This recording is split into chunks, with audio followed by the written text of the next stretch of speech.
Bonjour à tous et merci d'être encore à l'écoute sur ce podcast. Aujourd'hui, je reçois Cécile. Bonjour Cécile, Bonjour Sophie, comment tu te sens? très très très bien. Et toi? Super. Ben moi aussi, je prends de plus en plus de plaisir à vous interviewer sur ce podcast.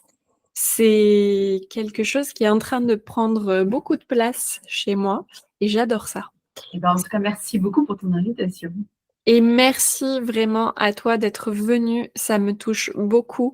J'ai vraiment beaucoup de plaisir à connecter avec chacune d'entre vous. Cécile, mon plaisir n'est pas l'objet de ce podcast, mais je suis vraiment très heureuse. Enfin bref. Cécile, qui est Cécile? Raconte-nous ton parcours et ce qui fait qui tu es aujourd'hui. Alors, donc je suis Cécile, je suis bretonne. Je suis maman solo de 2 enfants qui vont avoir 10 et 12 ans.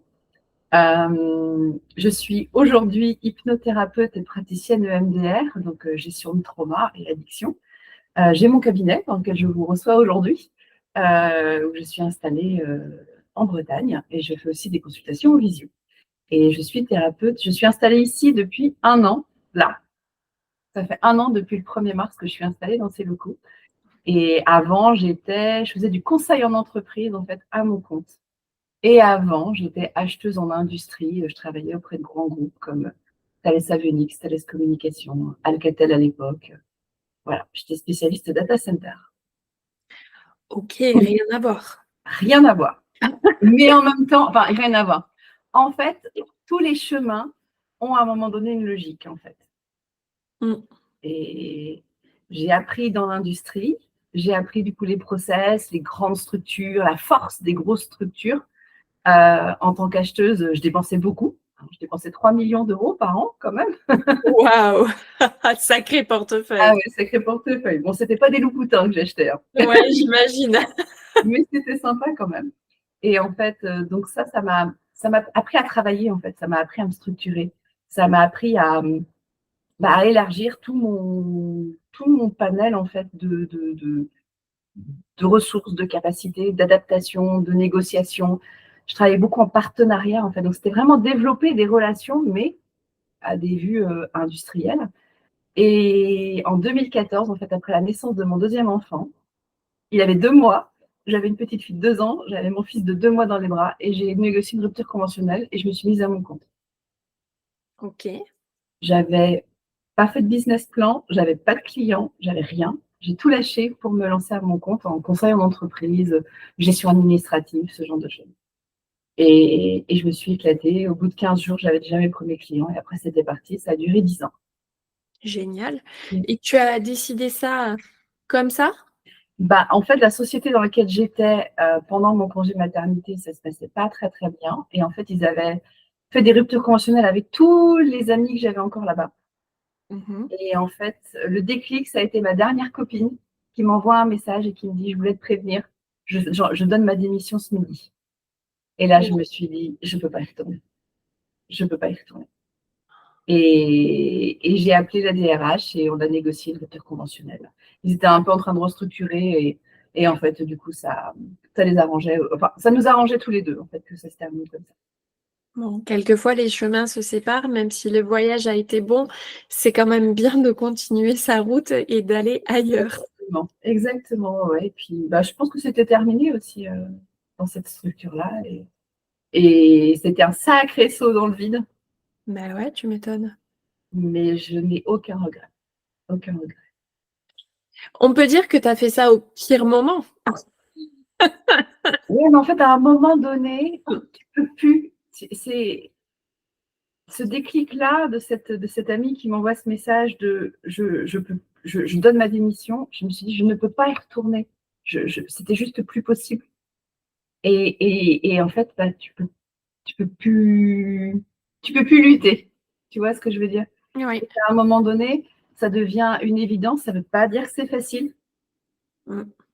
Tout choix est difficile parce que tout choix demande un renoncement. Tu dois renoncer à quelque chose. Donc moi, Exactement. je renonçais à une sécurité, je renonçais à un CDI, je renonçais à tout ça. Mais en fait, j'avais ma valeur liberté qui était en train de hurler.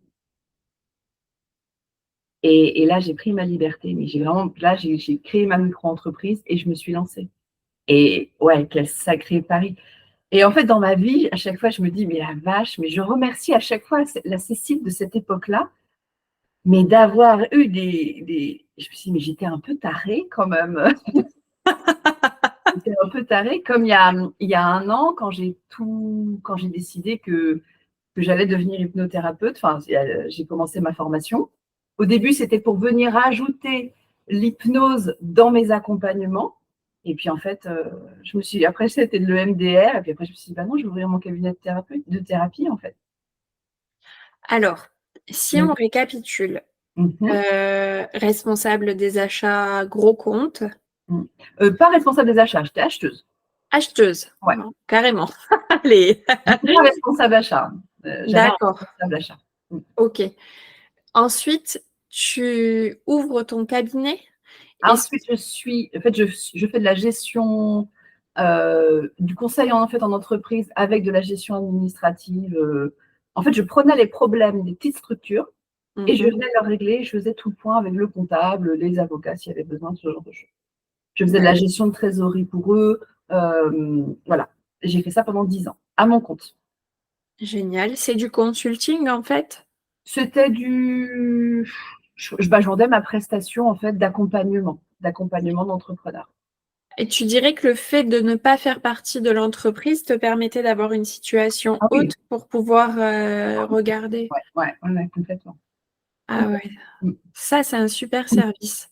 mm. Et ensuite, une fois que tu as bien épluché la couche de l'oignon de cette activité-là, pourquoi tu as dit je vais arrêter et je vais faire autre chose? Parce que ça faisait déjà 8 ans que je faisais ça. Mhm. Je me rendais compte que ce que j'aimais, c'était de venir écouter les entrepreneurs. Et souvent, j'en avais qui m'appelaient, on passait 1 heure au téléphone et ils raccrochaient en me disant, ça y est, c'est bon, je sais où je vais, merci Cécile. Alors qu'en fait, ils avaient juste parlé. Moi, Oui, j'avais juste posé quelques questions, mais en fait, c'est eux qui avaient fait tout le déroulé de la conversation. Mais ils avaient besoin de venir déposer, de venir raconter leurs problématiques. Moi, je l'affinais avec eux. Et en fait, quand tu trouves le vrai problème, c'est 60% de la solution. oui, Mais pour trouver ce vrai problème, bah, il faut parler, il faut venir le poser. Et souvent, quand tu es entrepreneur solo dans des petites structures, bah, ta femme, elle en a ras-le-bol que tu lui racontes. Voilà. Enfin, tu vois ce que je veux dire? Tu n'as pas ah, je vois très forcément bien, oui. T'as pas forcément l'accompagnement autour. Et donc, en fait, moi, j'étais cette espèce de bouée sur lequel il venait de temps en temps se raccrocher. Et on parlait, je reposais les bonnes questions. Puis moi, j'adore ça, à venir tirer les ficelles chez les gens. Je me suis rendu compte que c'était ça que j'adorais. Et que, et que c'était un talent naturel. C'est-à-dire que j'ai mis du temps avant de voir que j'étais bonne là-dedans. Parce que pour moi, c'est un truc de base. Et c'est souvent ça avec nos talents. Avec nos talents, souvent, bah, on ne les connaît pas. Parce que pour nous, c'est un truc de base. Et pour nous, le talent, c'est savoir chanter, savoir faire du piano, savoir dessiner, savoir peindre. Sauf qu'on oublie qu'on a plein d'autres talents, mais comme pour nous, ils sont naturels, bah, on ne les voit pas. C'est incroyable. Et du coup, bah, en fait, je me suis dit, c'est là où, moi, c'est ce que je fais au cabinet avec mes clientes, c'est toujours venir se poser, quelle est la chose que tu fais de façon naturelle, facile et qui ne te demande pas ou peu d'énergie, dans lequel tu es en état de flow. Donc, un état de flow, c'est un état où tu ne vois pas le temps passer, où tu pourrais faire ça toute la journée, où tu adores. Et en fait, bah, moi, c'est le cabinet, c'est écouter les gens et venir poser les bonnes questions. C'est dingue. Et tu vois, au cabinet, je peux bosser 10 à 12 heures par jour et, et je me sens pas autant fatiguée, forcément, un petit Oui, peu. Mais par contre, tu me mets 6 heures derrière maintenant un fichier Excel, je sais faire. C'est ma zone de ouais. compétence, mais ce n'est pas ma zone de génie. Et en fait, c'est tout ce travail-là, des différentes zones. La zone d'incompétence, la zone de compétence, la zone d'excellence et la zone de génie. Venir travailler, venir voir tous les talents qu'on a dans nos différentes zones. Et en fait, c'est vraiment venir savoir quelle est ta zone de génie et venir la cultiver. C'est ça qui fait que tu kiffes ta vie et que tu kiffes ton boulot. Et dans ce que tu as dit, ce que je retiens, c'est quand tu es entrepreneur, et c'est un message que je veux adresser à tous les entrepreneurs qui nous écoutent, les personnes qui vivent avec vous, elles n'ont pas les clés. Non. C'est, tu, tu- je pense qu'il faudrait les prévenir et leur dire, je vais te raconter ce qui se passe, mais je veux surtout pas que tu me conseilles, parce que je sais pas toi, mais moi, je ne supporte pas. J'ai besoin de déverser ce que je ressens, mais par contre, je supporte pas que mon mari me donne un conseil comme ça m'énerve. Mais la plupart des gens, quand ils parlent, ils n'ont pas besoin de conseils, ils en attendent même pas. Et ils veulent juste vomir, tu vois, déverser Ouais, ce qu'ils ont à dire. Mais en fait, la plupart des gens, ils ont surtout besoin d'écoute. Et je trouve que c'est ça qui manque dans notre monde aujourd'hui, c'est qu'on ne sait plus écouter. non. Parce qu'en fait, on nous a appris à toujours être sur la défensive et à préparer le scénario d'après. Être dans l'anticipation, exactement. On est toujours en train d'anticiper sur qu'est-ce que je vais pouvoir lui répondre, qu'est-ce que je vais pouvoir. Non, mais il y a des fois, moi, la première question que je pose au cabinet quand les gens viennent, c'est qu'est-ce que je peux faire pour vous? Mm.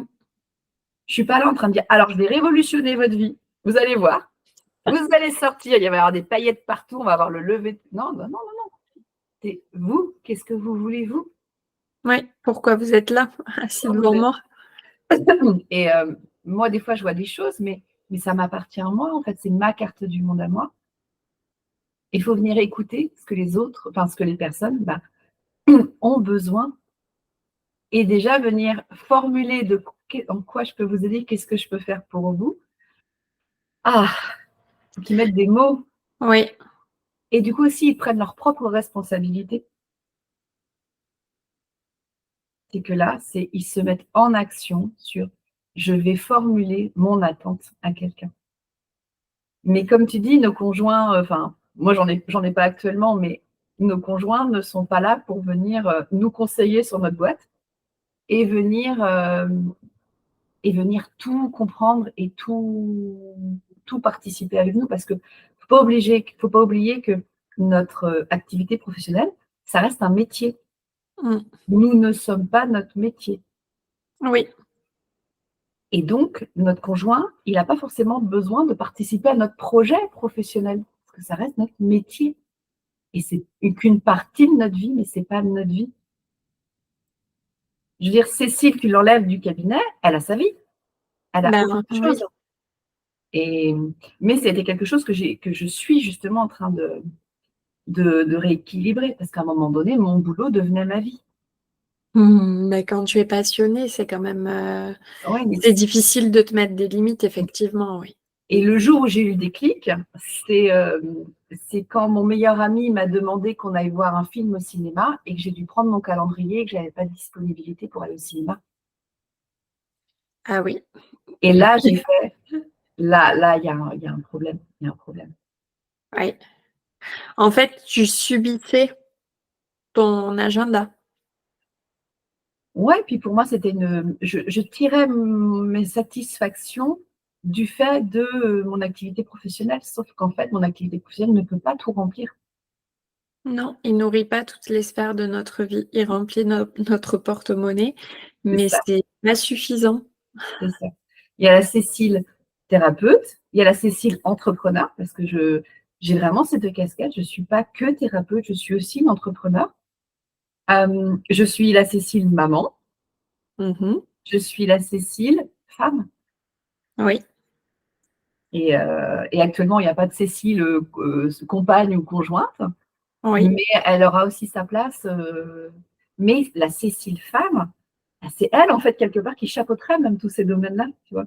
oui. Et puis dans la Cécile femme, il y a encore plein d'autres Céciles. Ah, mais complètement. Il y a l'enfant, il y a la sage, il y a la critique, il y a mes zones Mm. d'ombre, il y a tout ça dans cette Cécile-là.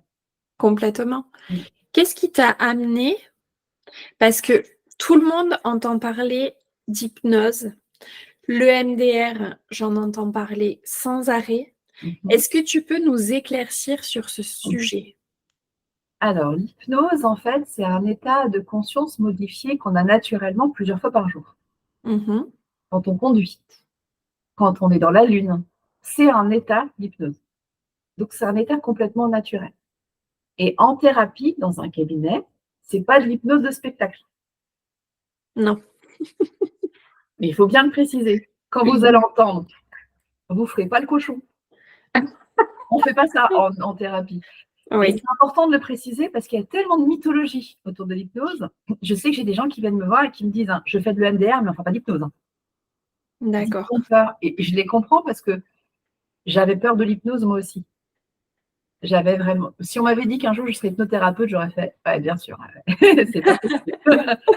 Mais parce que j'avais trop peur. J'avais vraiment peur qu'on prenne le contrôle de moi. Tu vois, là, on parle de Gérard Miller en ce moment, à l'actualité, qui a fait des Mmh, agressions, mmh qui a mh. commis des agressions sexuelles sous hypnose. Bah oui, ça fait peur, en fait. Oui, Ça fait peur. complètement. Euh, il faut savoir que dans le cabinet, en termes thérapeutiques, la personne, en fait, on ne peut pas faire à quelqu'un quelque chose qu'il ne veut pas sous hypnose. OK. Euh, Par contre, en hypnose, on peut faire croire à quelque chose. Je pense que c'est Mmh. ça qui s'est passé avec Gérard Miller. On peut faire croire en fait à la personne qu'elle est avec une autre personne ou qu'elle est dans quelque chose d'autre. Tu vois ce que je veux dire? Dans un autre contexte. D'accord, et qu'elle se sent bien et que c'est tout à Et fait qu'elle OK. se sent bien et qu'elle est avec une personne qu'elle aime, tu vois, et lui faire des choses. Parce qu'en fait, tout le contexte est brouillé. Mais c'est pas ce qu'on fait en cabinet thérapeutique. En cabinet thérapeutique, enfin, moi je fais de l'hypnose ericksonienne. Donc on revient sur notre respiration, on revient sur à l'intérieur de notre corps et, euh, et la personne travaille en fait sur elle et on travaille en fait avec l'inconscient pour venir débloquer des choses inconscientes. Est-ce que ça fait peur à tes clients de venir justement débloquer des choses inconscientes? Non, parce qu'ils voient bien. En fait, quand ils viennent me voir, il faut beaucoup de courage pour prendre un rendez-vous Mmh de mh. thérapie, que ce soit un psychologue, que ce soit un psychothérapeute, que ce soit de l'hypnose, que ce soit de l'EMDR, que ce soit un sophrologue. Il faut, il faut du courage parce que là, on sort la tête, l'autruche sort la tête du trou et en fait, c'est vraiment venir voir ses problèmes et en prendre la responsabilité. Donc moi, à chaque fois, je trouve ça très courageux de prendre rendez-vous. C'est un acte de courage de faire une thérapie. Parce que justement, on prend ses responsabilités et on voit qu'on a un travail à faire sur soi et on prend notre responsabilité. Et ils viennent parce que le volcan a explosé. Mmh. Parce que tout ce qu'ils ont mis sous le tapis pendant toutes ces années, les émotions, les événements, les traumas, toutes les choses ils ont mis sous le tapis pour se protéger, hein, c'est un mécanisme de défense Oui. que fait l'inconscient, pour venir se protéger, mais à un moment donné, toutes les couches d'oignons que l'inconscient a mis pour protéger, en fait, elles sont en train de fissurer et il y a le volcan qui est en train d'exploser. Et en général, quand ils viennent me voir, j'ai commencé à hurler contre mes enfants. Il s'est passé ça et je me suis mise à pleurer. J'ai eu un accident de voiture, j'ai eu très peur. Ça m'a ramené tous mes traumas de l'enfance. Et voilà. En fait, quand les gens viennent me voir, c'est en général le volcan a explosé. Donc là, ils sont prêts. Ils n'ont plus le choix. C'est Mmh. le choix, c'est qu'à un moment donné, ils n'ont plus le choix d'avancer. Ça devient une évidence pour eux en fait, je ne peux plus rester comme ça. Ouais, ils vont dans le mur, quoi. C'est ça. Et en fait, ils voient bien qu'il y a quelque chose à venir nettoyer. Souvent, ils ont déjà fait des psychothérapies. Oui. Ils ont mis des mots sur beaucoup de choses, mais ils ne savent pas. Il manque un petit truc, en fait, pour venir les libérer. Et c'est ce qu'ils viennent chercher, en fait, dans le cabinet avec l'hypnose et avec le MDR. D'accord. Donc l'hypnose, en fait, les gens sont dans ce fauteuil-là. Soit ils sont un petit peu allongés, soit ils peuvent rester assis, peuvent rester les yeux ouverts. Ils ont un petit casque sur les oreilles avec une musique qu'ils choisissent parmi une bande son que j'ai. Mmh. Ils écoutent ma voix. Il n'y a rien à réussir, il n'y a rien à échouer. Ils se souviennent de tout quand ils reviennent. J'ai des personnes qui peuvent rester les yeux ouverts et on fait des conversationnels. J'ai des personnes qui s'allongent, qui prennent le plaid et au bout de Ouais. 2 minutes, ils ronflent comme c'est pas permis. Et ça marche tout pareil, en fait. C'est vraiment, on vient travailler avec l'inconscient et on vient faire des suggestions. Mais des suggestions qui sont en accord avec, avec le pourquoi et la décision, en fait, de la personne qui vient de voir. D'aller mieux, de s'enlever de telle addiction, et on vient travailler avec ça, en fait. OK. Tu dirais que enfin, moi, je trouve que c'est quand même énorme. J'ai Moi, j'ai jamais fait de thérapie, j'ai toujours fait beaucoup de coaching. Mhm. J'en ai jamais ressenti le besoin parce que je suis quelqu'un qui revient à l'intérieur de moi très régulièrement. Donc, j'ai beaucoup de lucidité et ça veut pas dire qu'un jour j'en aurai pas besoin. Ou pas, mais en fait, à un moment donné, c'est que tu vois la façon dont toi, tu as besoin de fonctionner, en fait. Oui, Et des fois, à travers les coachings, on peut justement faire tout ce travail d'introspection et, et venir gérer notre mémoire traumatique en parlant. Il y a certaines oui. personnes qui, juste en allant chez un psychologue et en parlant, ça leur permet de venir tout vider et après, c'est bon, ils peuvent repartir. Mais Et parfois, ils n'y arrivent pas. oui, parfois il manque le petit Le switch. truc, voilà. Et Et, c'est là où le MDR, notamment sur les traumas, fonctionne superbement bien. euh, Justement, puisque tu en parles de l'EMDR, est-ce que les gens qui viennent faire de l'EMDR ou qui viennent te consulter, peu importe la forme de l'outil, on va dire, que tu vas utiliser, est-ce qu'ils veulent des résultats rapides? Ça dépend. J'ai des gens qui viennent et qui voudraient que ce soit rapide. Ils savent que ce sont des thérapies brèves, hein. Moi, des gens qui me disent qu'ils ont fait de l'EMDR pendant 1 an et demi, je suis surprise. Parce Mhm. qu'en fait, c'est pas des thérapies que tu fais pendant 1 an et demi, normalement, l'EMDR.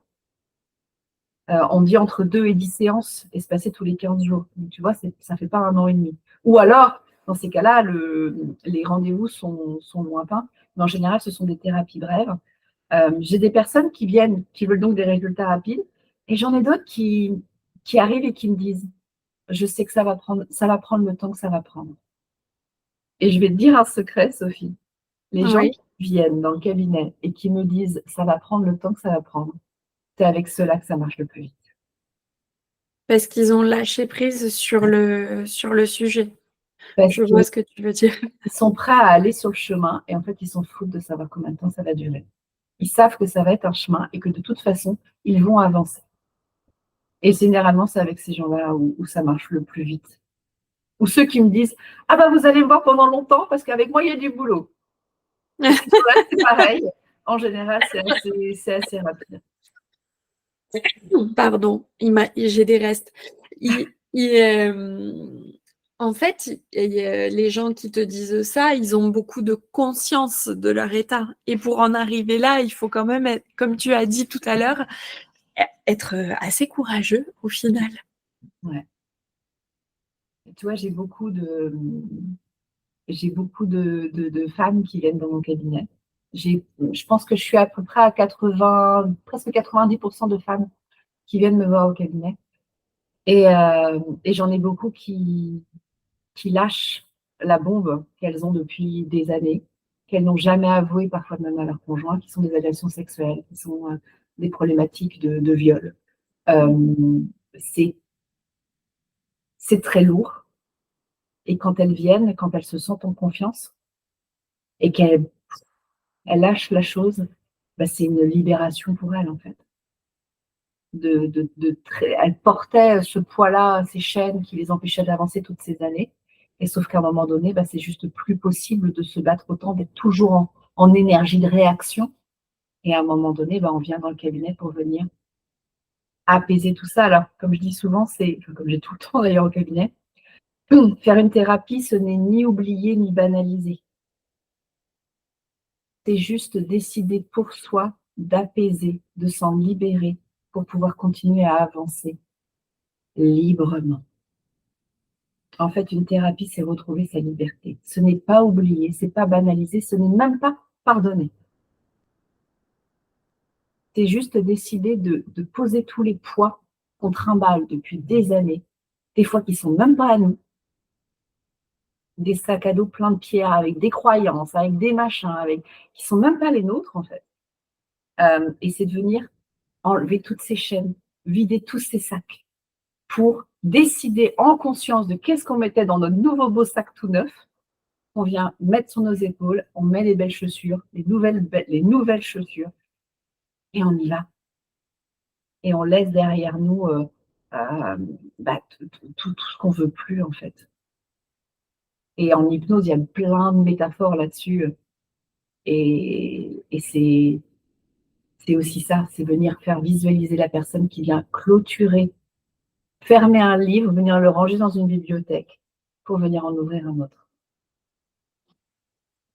C'est bien clair, c'est bien imagé. J'adore ta manière de... Moi, je prends plein de métaphores au cabinet. C'est vital, en fait. C'est vital. Oui, mais oui, parce que chacun vit les choses à travers son propre prisme. Mhm. Et il va falloir à un moment donné que tu mettes en image dans leur cerveau un cheminement. Et tout le monde n'a pas le même contexte. Donc, tout le monde ne répond pas aux mêmes signaux, on va dire. Est-ce que, du coup, quand tu fais de l'hypnose, tu lis l'hypnose et le MDR? En fait, Ok, plutôt dans le MDR, je mets de l'hypnose. d'accord. En fait, le MDR, donc pour les gens qui ne savent pas ce Mm, que c'est une méthode qui a été développée par une psychologue américaine dans les années 80, fin des années 80. Et en fait, à l'origine, c'était des mouvements oculaires qu'on faisait faire à la personne. mhm. Avant, bien sûr, on l'avait ciblé sur son trauma. Et en fait, les mouvements oculaires traitaient la mémoire traumatique qui était bloquée. C'est un peu D'accord. comme un circuit de digestion, si tu veux. Oui, Imagine notre cerveau, c'est un tube digestif, donc il vient digérer les événements qui nous arrivent. oui. La majorité du temps, il les digère bien. Et ça va ça va dans le reste du bras, tu vois, ça va, et ça va dans la poche mémoire, souvenir, expérience. Mhm. C'est comme une cicatrice que tu as sur la main, tu sais que c'est arrivé, tu sais que tu en as bavé, mais quand on vient appuyer dessus, ça fait plus mal. D'accord. Plaisir. Un peu comme un premier chagrin d'amour. Quand on y repense aujourd'hui, on a limite un petit sourire en se disant ah, sacré Loïc. Ouais. Mais parfois, justement, quand on repense à quelque chose et que là, on a le ventre qui commence à se serrer, une émotion qui monte, une boule dans la gorge, de la colère, de la tristesse, voire de la peur, bah là, c'est pas à digérer, en fait. Et du coup, c'est là où ça va dans l'autre poche, la poche des traumas. Et là, en fait, le cerveau, donc c'est de la mémoire traumatique qui n'est pas digérée, du Mhm. matériel qui est resté bloqué. Et en fait, le but de l'EMDR, c'est de reprendre ce qui n'est pas digéré et de le repasser dans la moulinette du cerveau pour le digérer. On vient faire en fait de la libération émotionnelle du trauma qui est resté bloqué. D'accord. Alors, à l'origine, c'était donc des mouvements oculaires. Moi, je le fais Mhm. pas en oculaire parce que ça fait mal aux yeux. Oui, Moi, je fais des tapotements sur les genoux avec une grande baguette. d'accord. Parce qu'en fait, c'est la stimulation bilatérale alternée qui fait que les deux lobes du cerveau viennent travailler pour venir créer des connexions neuronales pour venir digérer la mémoire traumatique. Incroyable. Voilà. Alors, ça existe aussi en auditif, avec un casque sur les oreilles et des bips alternés, Oui, sauf que c'est prouvé scientifiquement que cette méthode-là, c'est celle qui marche le moins bien. ok. Par contre, des tapotements sur les genoux, sur les épaules, sur les bras ou le oculaire, ça marche scientifiquement, ça marche de la même façon. Et ça a les mêmes résultats. D'accord. Et quand tu dis que c'est un sujet ultra passionnant et je te remercie vraiment de nous partager tout ça. C'est vraiment très riche comme témoignage. Quand tu dis que c'est par tapotement ou par mouvement oculaire, j'imagine que quand tu es en visio, tu fais par mouvement oculaire, Non, non? je fais faire à la personne les tapotements elle-même. D'accord, Ouais. En fait, le MDR, c'est un protocole en 8 étapes et le tapotement, c'est juste une seule des 8 étapes. d'accord, Donc, voilà. En fait, le tapotement, c'est pas ce qui est le plus important. C'est important parce que c'est là où justement toutes les émotions montent et là où on fait vraiment de la libération émotionnelle. Alors, parfois, il y a des grandes émotions, parfois, c'est pas énorme. tout le monde réagit différemment à l'EMDR. Il n'y a pas une façon de pratiquer. Il n'y a pas une façon de le ressentir plutôt. Et parfois, j'ai des personnes qui sont là et c'est pour ça que je leur dis, il n'y a rien à réussir, il n'y a rien à échouer, je n'attends rien de vous. Parce que parfois, ils se disent, mais qu'est-ce qu'elle attend de moi? Comment je Oui. dois faire pour que ça se passe bien? Sauf qu'en fait, il n'y a rien à réussir. Chacun vit une séance de MDR à sa façon. J'ai eu une expérience géniale. J'ai eu à traiter 2 personnes qui ont vécu le même traumatisme. OK? Mmh. En fait, j'étais jury pour un mémoire et il y a eu un souci parmi les candidats. Il y en a une qui a complètement pété un plomb, elle est partie. Résultat, je me suis retrouvée, moi, en tant que membre du jury, avec 2 candidates qui devaient passer leur mémoire, qui étaient dans un état émotionnel très compliqué. Et du coup, j'ai fait une séance de MDR sur elles. Et ce qui était très intéressant, c'est que je n'ai pas demandé quel était le trauma. Personne ne m'a expliqué qu'est-ce qui s'est réellement passé. Mmh. J'avais dans les grandes lignes, mais je ne sais même aujourd'hui, je ne sais pas qu'est-ce qui s'est réellement passé. Et donc, j'ai vu 2 personnes qui avaient vécu la même scène et j'ai fait une séance de MDR à chacune. Et ça a été génial pour moi en tant que professionnelle, c'est de voir à quel point une séance de MDR peut être vécue complètement différemment et venir réveiller des choses complètement différentes chez 2 personnes qui assistent à la même scène. C'est passionnant, c'est passionnant. Et quand je te disais que je mettais mes protocoles d'hypnose, en fait, dans le MDR, ça Mmh. s'appelle des HDSA, de l'hypnodésensibilisation par stimulation alternée. Et en fait, ce qui se passe, c'est que quand la personne ferme les yeux et je fais les tapotements, à un moment donné, elle part en léger état de conscience modifié. D'accord. Et donc, quand l'EMDR en lui-même est terminé, plutôt que de la faire rouvrir les yeux, de venir la mettre dans le fauteuil, de venir, j'en profite en fait pour faire de l'hypnose conversationnelle. Et en fait, c'est là où je mets mes protocoles d'hypnose, euh, où je les invente en fait, mes protocoles. Euh, je viens les mettre juste après la séance de MDR pour venir terminer en fait le travail avec eux. D'accord. Et là, c'est d'une puissance de dingue à chaque fois. C'est passionnant, mais ça peut aussi faire peur parce que tu te dis: «OK, quand tu as fait le schéma avec le bras là, le cerveau, ce qui est digéré, machin et tout, tu te dis, effectivement, il faut une bonne dose de courage pour se dire: «Je vais venir sortir le trauma qui est pas digéré de sa poche là où il est en train de pourrir. Je vais le faire remonter là-haut dans le cerveau et dans la conscience du coup». Alors, pas forcément. En fait, en D'accord. EMDR, on dit que c'est le corps qui fait le score. En fait, on demande à la personne juste de venir le repenser. Et encore, parfois, ils vont même pas y repenser, en fait. C'est juste, on vient libérer les émotions qui sont restées coincées dans le corps. Et en fait, en EMDR, on dit que c'est le corps qui fait le score, c'est-à-dire qu'à un moment donné, si dans ton corps, quand on vient te remontrer l'image, si tu n'as plus d'activation dans ton corps, si ta gorge elle n'est plus nouée, si ton ventre est complètement dénoué, et ben là, c'est bon. C'est le corps qui te dit non, non, c'est bon, c'est digéré maintenant.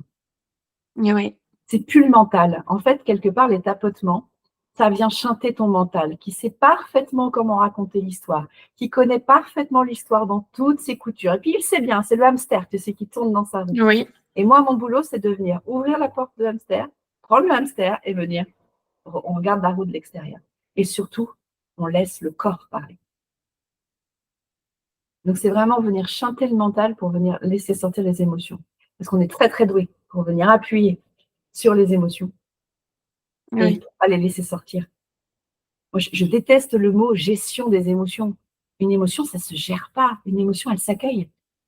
oui, avec beaucoup de bienveillance et puis on lui Et dit: «Allez viens». beaucoup d'amour. Bah oui, en fait, une émotion, elle n'est ni positive ni négative. Une émotion, c'est le livreur UPS. Tu vois? Mmh.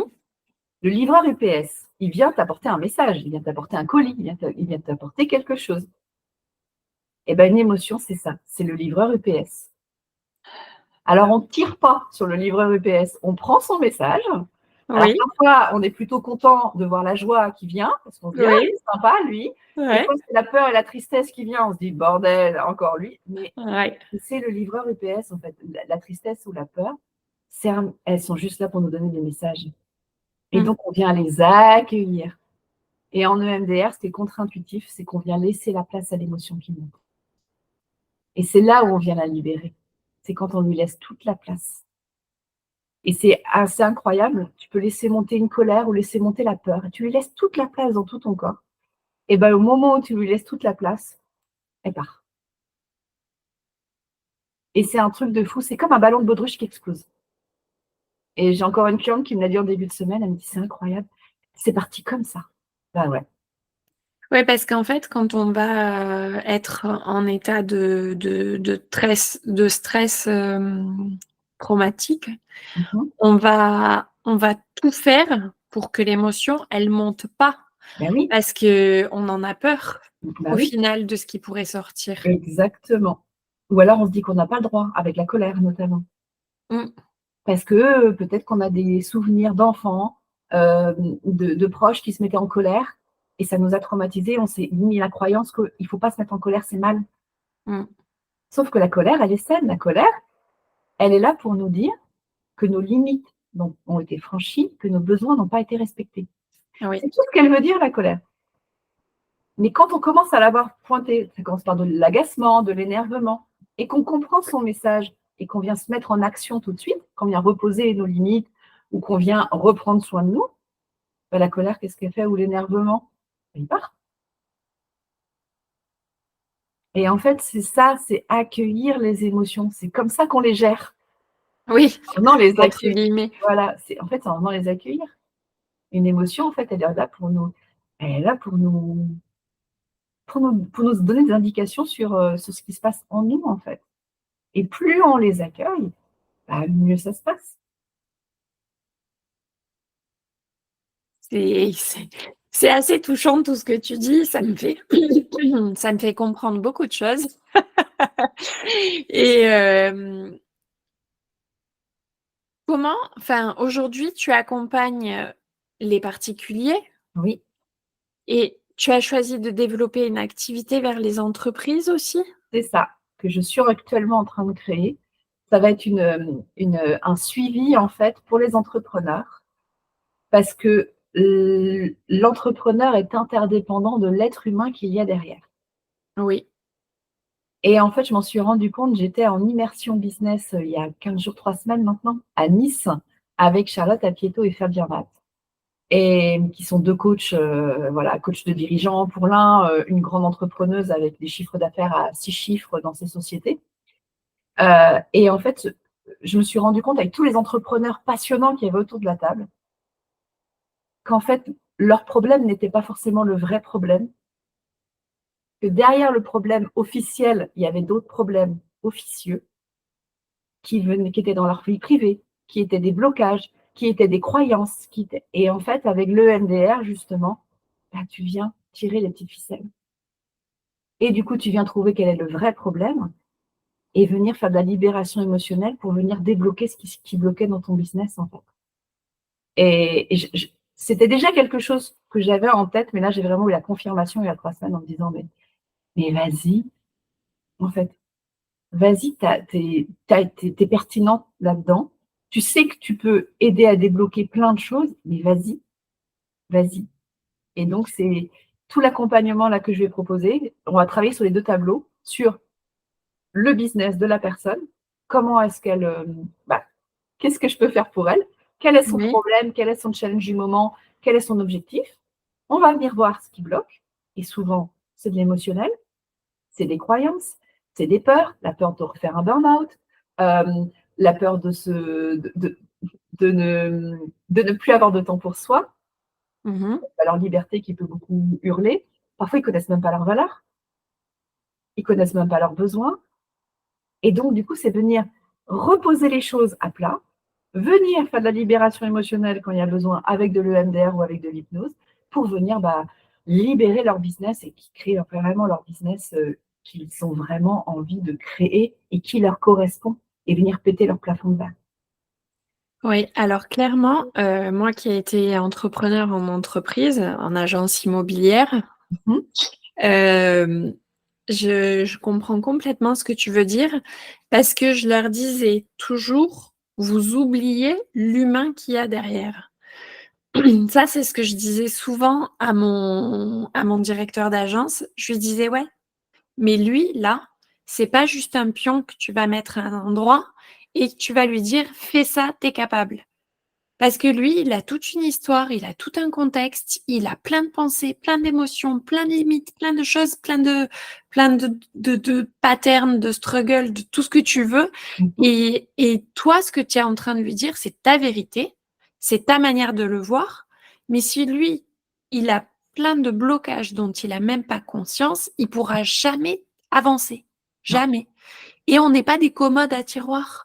On n'est pas, un jour tu ouvres le tiroir, tu es une maman, un jour tu ouvres un autre tiroir, tu es l'entrepreneur et que enfin, on n'est pas compartimentés, quoi. Mmh.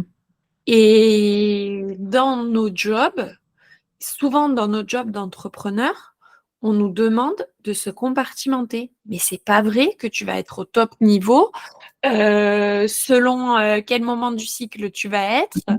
selon, que tu le matin tu t'es disputé, avec ton gamin, si ton chien est chez le véto, si ton mari, t'a gonflé la veille, enfin Il y a voilà quoi.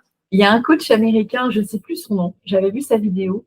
Hem, il fait un peu du stand-up en plus, quoi, tu vois? Donc c'est Mmh. avec un peu d'humour et il Ouais, expliquait la façon de fonctionner des hommes et la façon de fonctionner des femmes. ouais, Donc la vidéo, elle est en anglais, donc en fait, il expliquait que les hommes, ils avaient une boîte qui était oui, mise à côté d'une autre boîte, qui était mise oui, à côté d'une autre boîte, qui ouais, était mise à côté d'une autre boîte et il faisait d'accord. extrêmement attention qu'aucune des boîtes ne se touche. Ah d'accord. Et OK. ensuite, il disait donc ça, c'est les hommes et Ouais. maintenant les femmes. Le Mmh. boulot, les enfants, le machin, la nuit, ta mère, tout est intermélangé. Oui, Tout se connecte. Et donc, en fait, je pense qu'on aurait intérêt, nous, en tant que femmes, peut-être à apprendre à venir un peu plus compartimentés et les hommes à faire peut-être un peu plus de liens entre les différentes choses. oui, Je pense que la nuance est bénéfique dans ces cas-là et venir un peu créer quelque chose. Mais oui, je suis complètement d'accord avec toi. On n'est pas des boîtes, des tiroirs.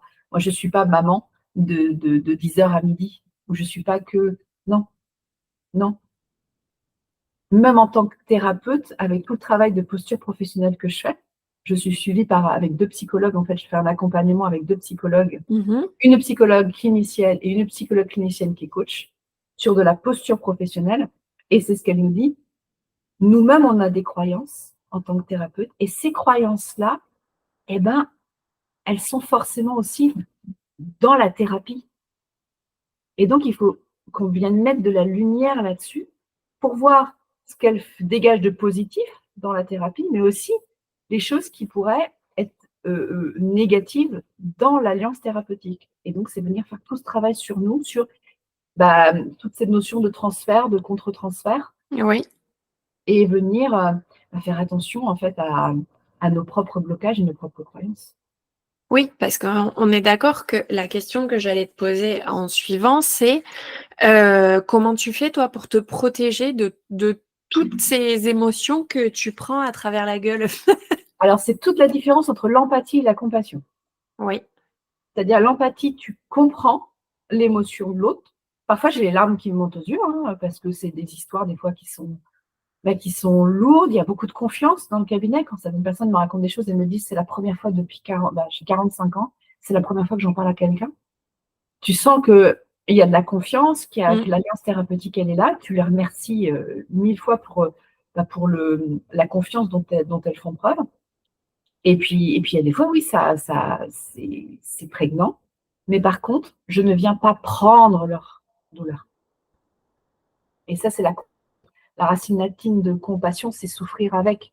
Enfin, c'est Oui, et je ne viens pas prendre une partie de leur peine, surtout qu'en plus, eux, ça viendrait pas du tout les soulager, mais moi, ça viendrait oui, et donc en fait, je suis en empathie, mais je suis pas en compassion.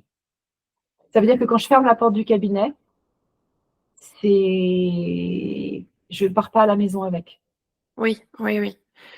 Et ça doit être quand même un peu difficile, non? Enfin, est-ce que ça se travaille? Est-ce Je que pense que en fait, ça se travaille. Et en fait, ce qui s'est passé, c'est que quand j'étais dans mon ancienne entreprise, à un moment donné, si tu veux, un de mes clients, c'était un lieu de vie spécialisé dans la protection de l'enfance. oui, Et les jeunes qui étaient envoyés, c'était le dernier recours avant le centre fermé. d'accord. Donc, on était dans la protection de l'enfance avec que des garçons de 12 à 18 ans, dans quelque chose d'assez lourd, d'assez compliqué et avec des histoires de dingue. Et Mmh. si tu veux, je pense que là, à ce moment-là de ma vie, c'est là où j'ai pris le plus cher. Oui, j'imagine. Parce que j'étais pas venue pour ça.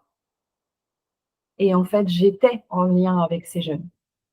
Je connaissais leur histoire, j'ai dû lire leur dossier. Et en fait, je crois que là, je ne pourrais plus jamais voir des choses pires, en fait, que ce que ces jeunes ont vécu.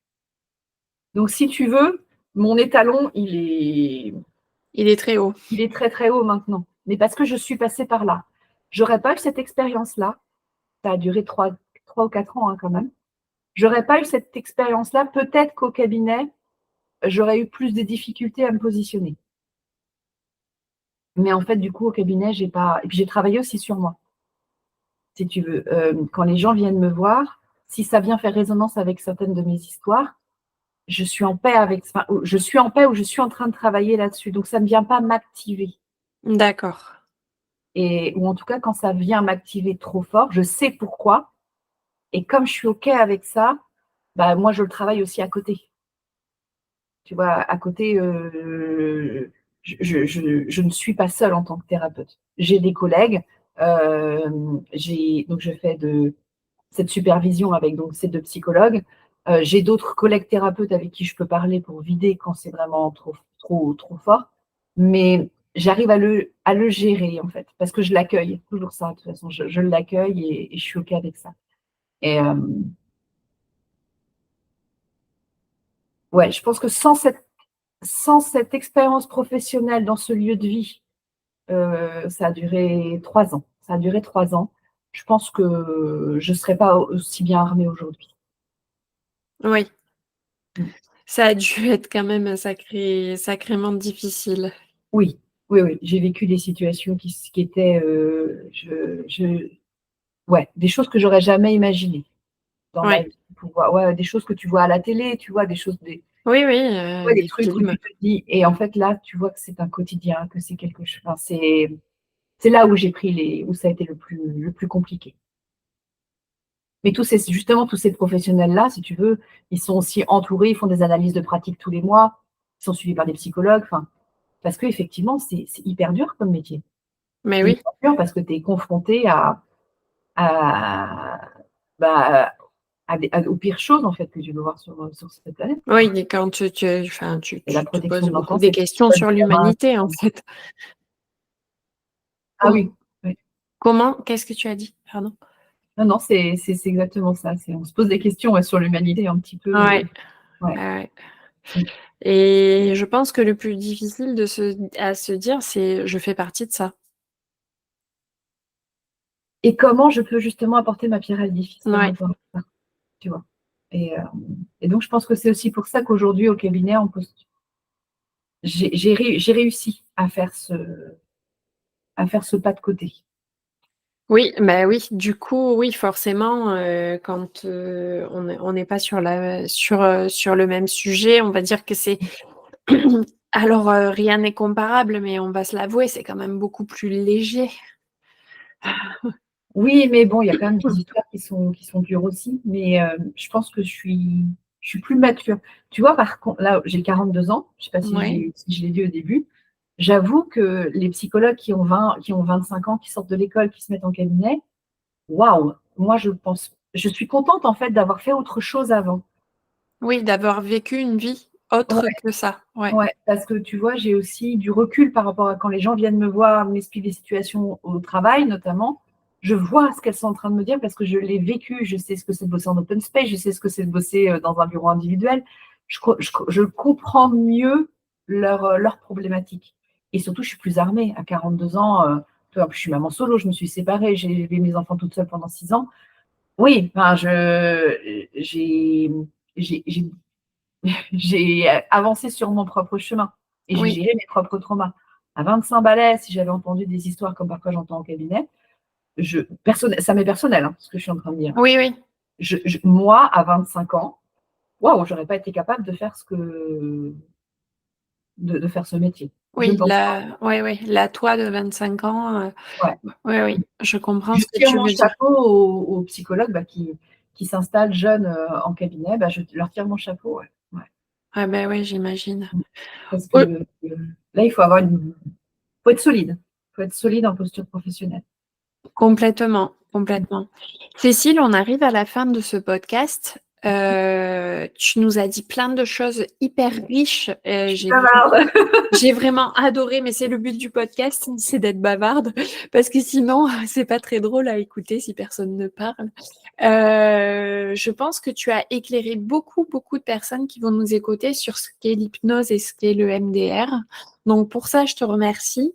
Je, on peut te trouver sur Instagram. Oui. Donc, Cécile Jiquel. Non, c'est Cécile Hypnose EMDR. Je ne sais plus quel est mon. Non, Je c'est mettrai les Cécile liens dans les show Jiquel notes. Hypnose EMDR. Et sinon, sur mon site internet www.cécilejiquel.fr, là, on trouve mon site internet avec des photos du cabinet, avec comment je travaille. Et on peut également prendre rendez-vous en ligne. Donc, je fais des rendez-vous au cabinet et également en visio. Parce que, comme je Super. t'expliquais, le MDR, on peut également le faire en visio. Et j'ai des très bons résultats. J'avoue que la première séance que j'ai faite de MDR en visio, j'étais même prête à rembourser la personne, pour te dire. Ouais. En me disant, si je vois que la séance Oui, oui, on va tester, on va bien voir va ce que ça tester, va on va donner. voir. Et j'ai été bluffée par les résultats. Et Incroyable. c'est là où je me suis dit, bon, bah, ok, on y va. Quoi.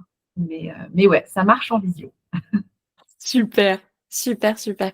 Je te remercie beaucoup. Je remercie tous nos auditeurs d'avoir écouté ce podcast jusqu'au bout. J'ai adoré vraiment parler avec toi, Cécile. C'est riche, c'est incroyable de voir toute la complexité humaine, de parler de nos émotions. C'est un sujet duquel je parlerai jusqu'à demain matin, donc on va s'arrêter là. Je vous dis à tous merci beaucoup Cécile, Merci beaucoup, Sophie. et je vous dis à la semaine prochaine.